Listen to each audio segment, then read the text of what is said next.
The Lord be with you. A reading from the Holy Gospel according to Luke.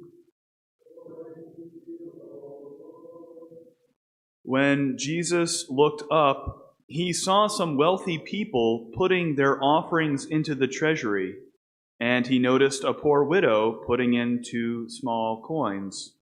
He said, "I tell you truly, this poor widow put in more than all the rest. For those others have all made offerings from their surplus wealth, but she, from her poverty, has offered her whole livelihood."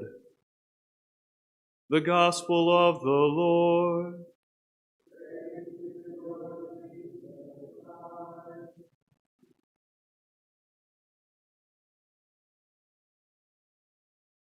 Yesterday, when I was speaking about St. Dismas and his confession of both sin and faith, I used the word transparent, that Dismas was transparent for the work of Christ. He didn't let anything get in the way. He didn't try to hold on to some sin that was justified, any sort of offering that he made in his life that would say he deserves salvation for this offering or for that. No, he's just perfectly transparent. His hands are empty. And that's what's common to the widow here. This is her transparency. She is perfectly receptive to Christ's grace because her hands are empty. She has offered everything that she has to the Lord.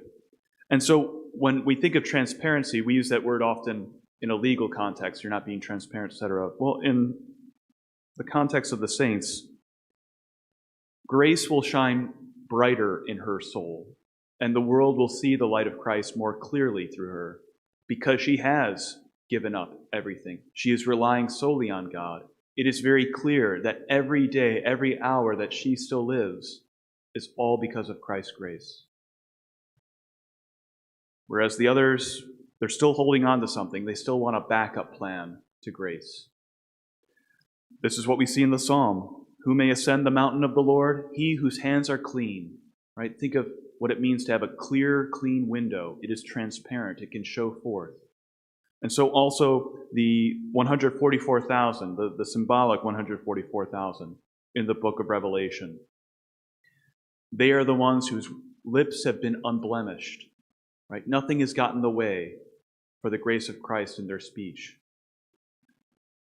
As we go into Thanksgiving, there might be many times when we want to say something or do something. We might have judgments or unkind words to utter, but then we get in the way of the grace of Christ. It might even just be for ourselves to be proven. That if I can hold back, I don't need to say something. I don't need to let anything in the way of Christ's grace working in me to resist temptation. So to receive the fullness of grace as Our Lady did, let us strive to be transparent.